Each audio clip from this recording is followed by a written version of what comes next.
right, you guys. So this is another edition of Simple Wealth, and we're talking about wealth rescue and education that we can share with you. But also, too, you guys, is that we've got to be able to raise our kids with not different, but ideologies and platforms that have been out there for many, many years, but they're not really talked about.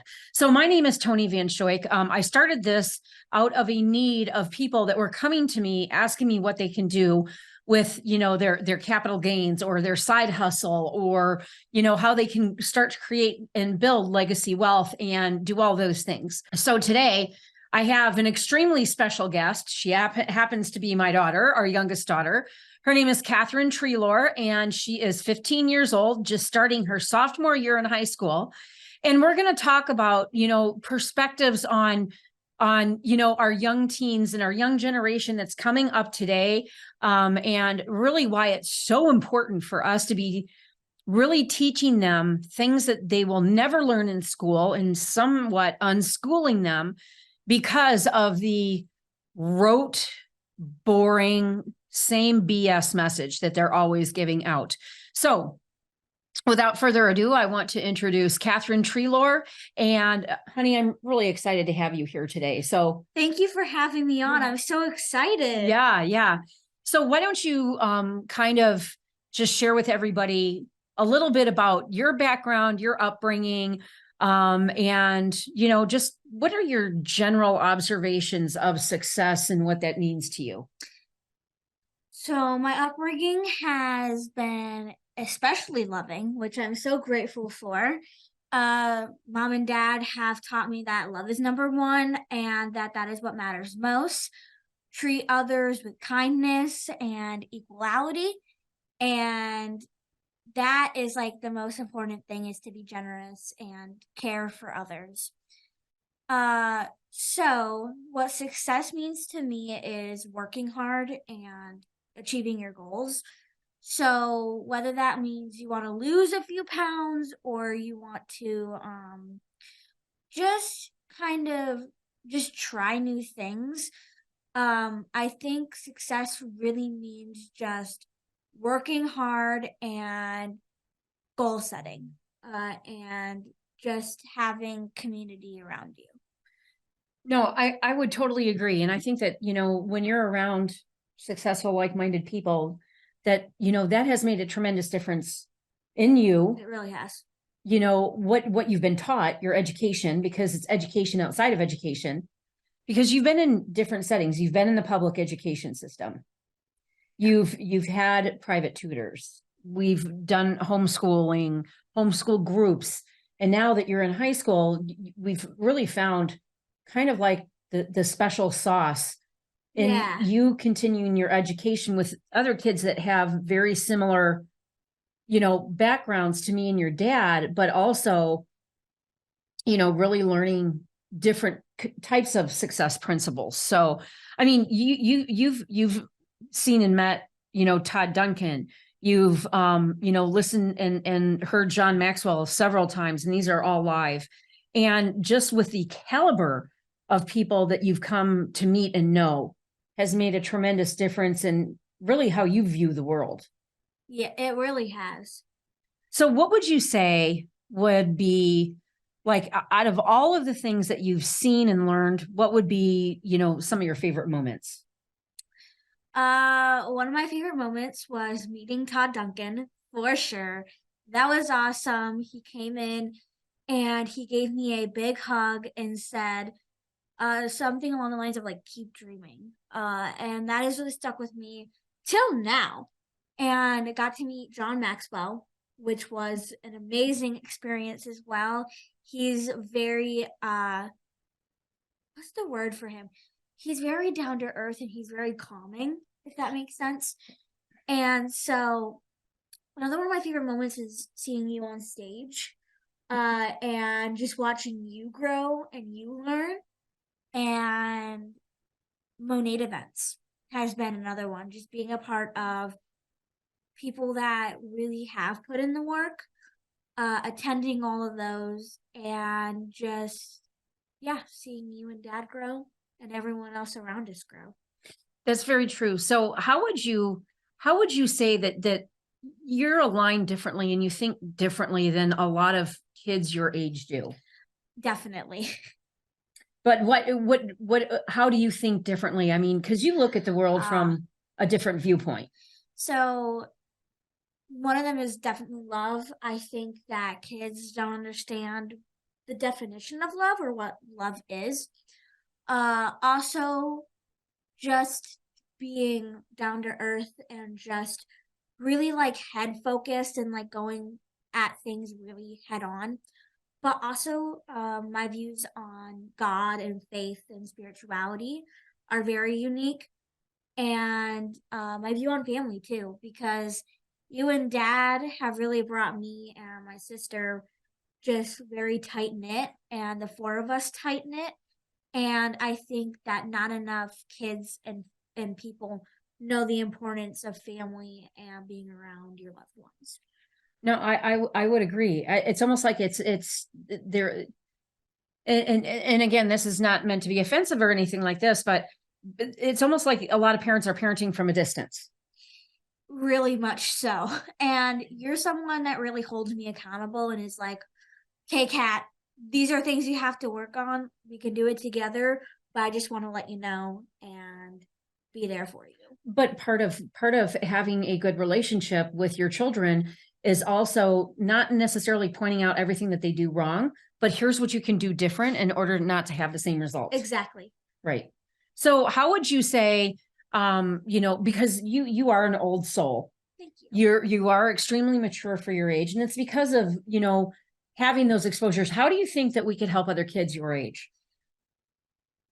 Leadership for kids. I feel like kids really don't understand the importance of like leadership, having someone there for them that kind of guides them through life.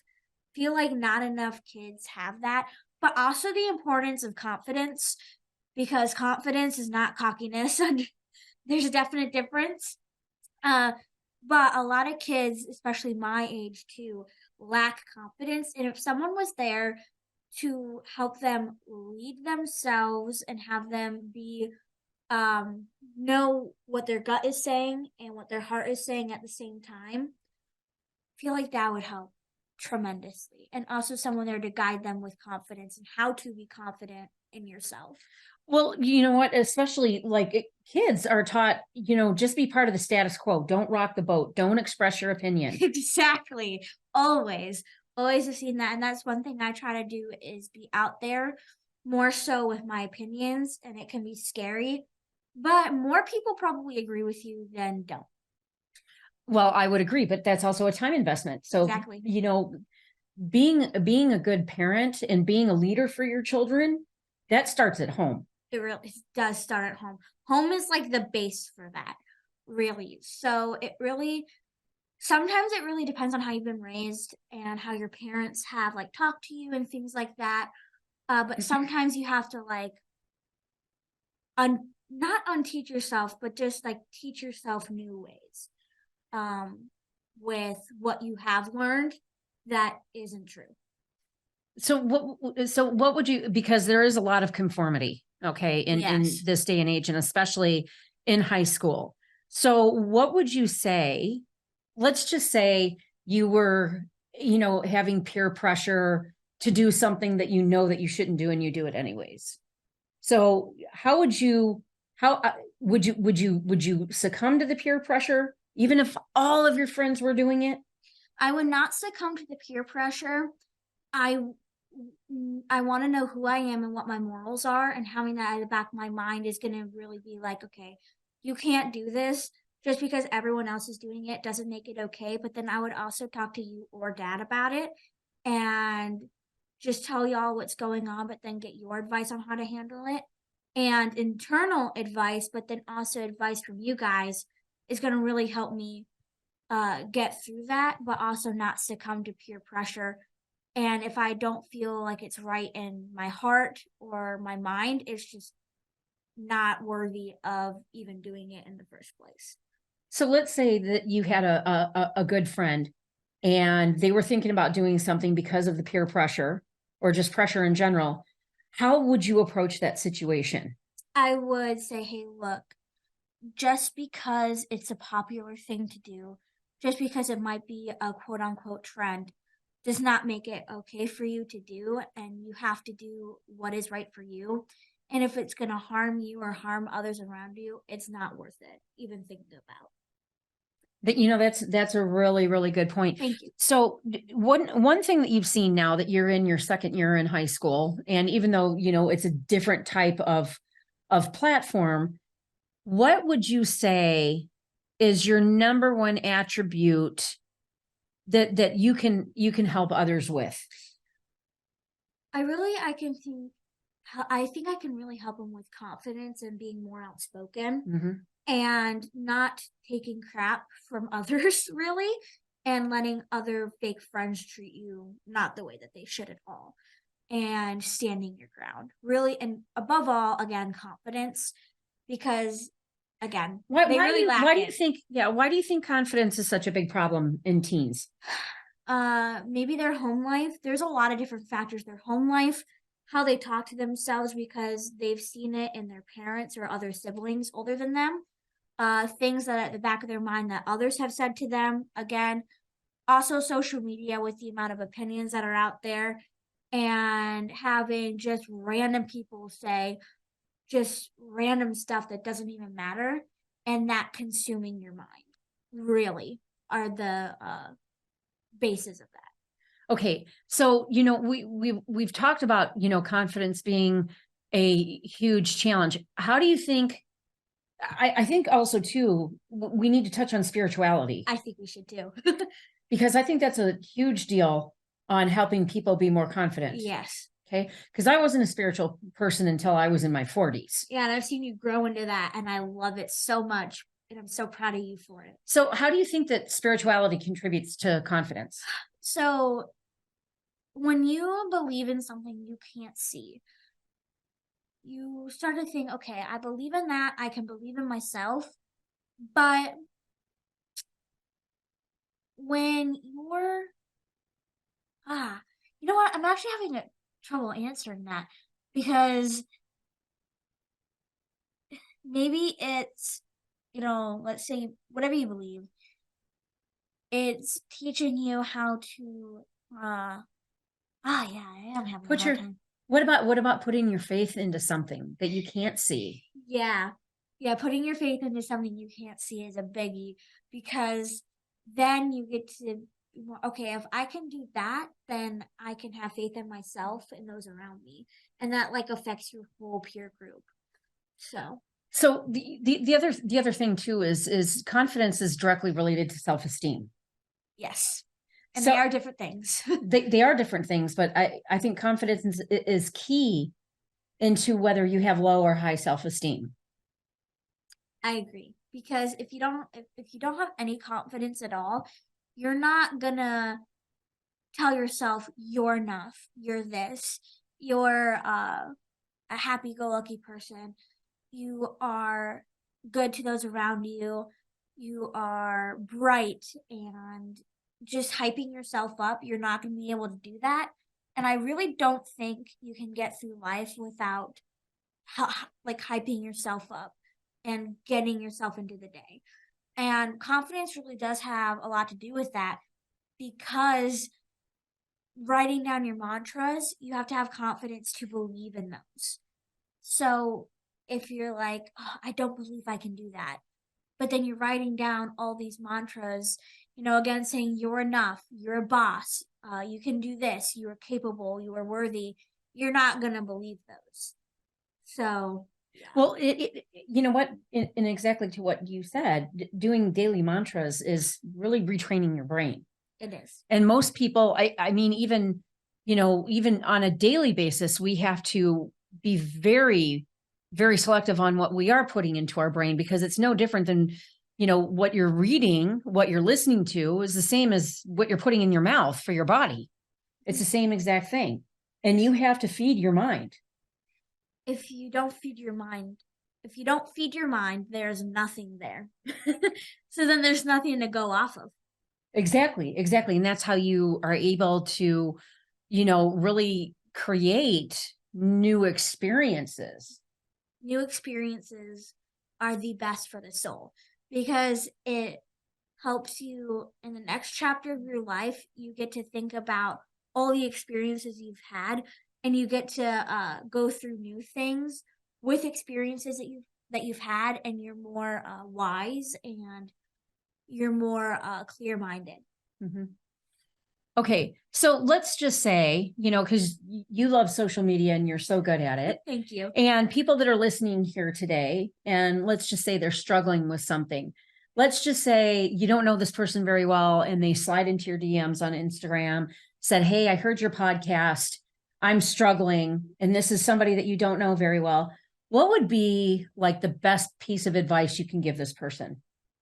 Would say if you're a believer in God, something that you can't see, I would say put it into that first. Really get down to love. Like think about all the things that you're grateful for instead of what's happening that's negative now. And if whatever you're going through, really just take the time to decompress and think about it in a more positive way. So let's say that bad thing is happening. Think about all the positives that are happening besides that and apply those instead of just being negative about the whole situation. There is a bright side to everything. So think about and talk about the bright side and talk to others. Talk to others about it. If you can talk to your parents about it, talk to your parents, talk to people that you trust, because talking about it also really helps. But then make sure you're not falling into the sadness trap because it's easy.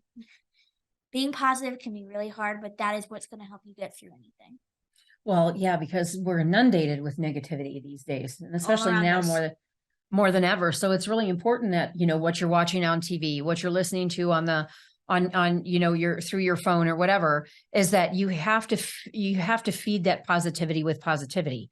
Yep. Not only that, positivity has twice as much energy than negativity does. So what do they say? It says it takes I don't know, like 15 muscles to frown, but 5 muscles to smile. And it really does naturally release those feel good brain chemicals, the serotonin, the dopamine. That's really important. And also getting outside and fresh air and grounding. Yes. Yeah, grounding. So if you don't know what grounding is, this is when you take your shoes off and you reconnect with Mother Earth, and it's best to do it in water. But you can get it from anywhere. You can get it from sand, from grass, anything that's a natural earth-made material. So that's, we go and we ground at least a couple of times a week just to get those, because it increases your immune system so much. So that's really important, is being healthy also as well, Yep. which leads to more confidence. Yeah. So I want to add something to, if you're going through something, make sure you have like a beach day. If you're be outside, and also ground, like what you said, is super important, but then also just again relax. You got this, boo. So there's definitely different things that you can do to alleviate anxiety. And I just want to talk about box breathing for a minute, because anybody can do this from anywhere. It's great for teens too, if they feel if you're feeling that negativity and stuff like that. But the box breathing is really great, because what you do is you breathe in through your nose for a 4 count, then you hold it for a 4 count, then you breathe out through your mouth for an 8 count. And that is a very simple way to pivot what's going on in here. It's the same with turning on music and dancing too. Really? Yes. Yeah, I love music, so that works. And you love to dance. I love to dance too. It feels so freeing. It's the freeing feeling is just something everyone should experience all day, every day.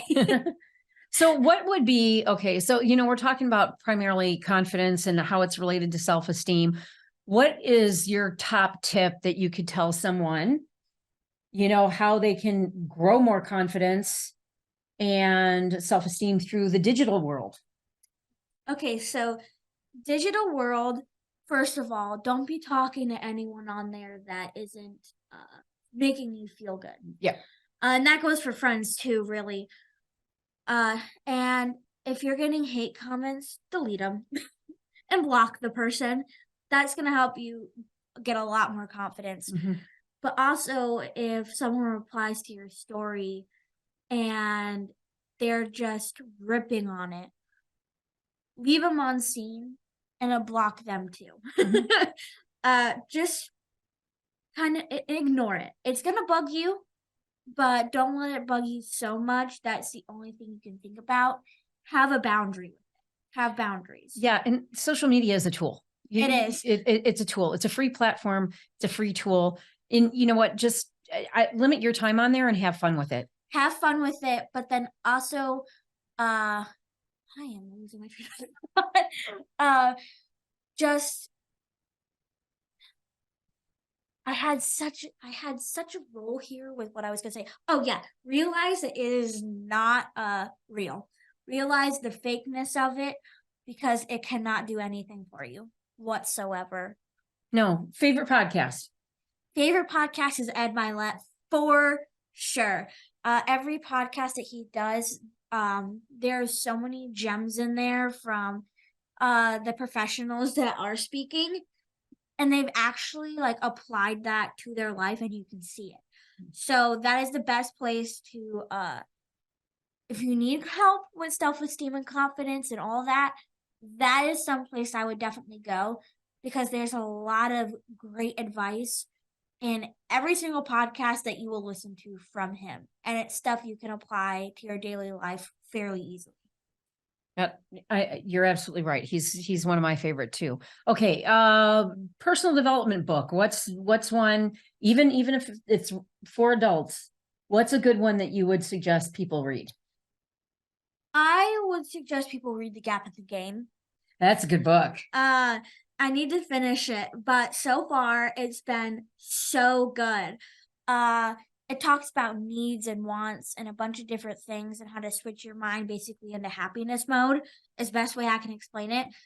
But that is such a helpful book, especially if you're struggling with something in your life that's just negative and doesn't make you feel good at all, that you can't help, because we can't like help life. Life is on its own clock. That's going to help tremendously. Like, that is the best book for any time in your life, but especially if you're going through something. So, Catherine, if people want to connect with you, where can they find you at? You can find me on Instagram and Facebook. My Instagram is cat_Treloar, all lowercase. And then my Facebook is Catherine Treloar. So any last parting words of wisdom that you would like to share? Don't get stressed out too much. It's all going to get done. So it's all going to get done. It's all going to be fine. If you're having people in your life that are bringing you down and it's affecting how you see yourself, how you think about yourself, remove. Because I feel like a lot of people don't realize the people that are not lifting them up and making them feel good, they're giving too much time to the people that aren't. So realize who makes you feel good, who doesn't, and then just look at the bright side on everything, and you will be golden. But also love others to full and through, and just have good morals and be a good person. All you need. All you need. All you need. Well, there you have it. You have a very positive life from a 15-year-old. And yes, thank you. There was a lot of wisdom in that. Yeah, it's hard, but it's worth it for sure. You gotta mind your mind. All right, you guys. Yep. All right, so you guys, another episode here of our coaching platform under Simple Wealth. A couple of announcements here. We have our first ever virtual and face-to-face live seminar, Wealth Rescue, with a team of experts that live in their craft, and we're going to show you how to invest your money and build legacy wealth for you and your family, not retirement. Second thing is we have our first ever faith-based live event. We have amazing special keynotes, which I am not sharing with you yet, but you're going to want to get there. And that's in Tampa, Clearwater, Florida. So that is November 11th. So links for those will be found in the description here. And we cannot wait to see you at one of those 2 events, either face-to-face or virtually. All right, you guys. So this is Toni Vanschoyck with another episode here, and we're so excited. We'll see you every Monday at noon. All right, take care, you guys. Bye-bye. Bye.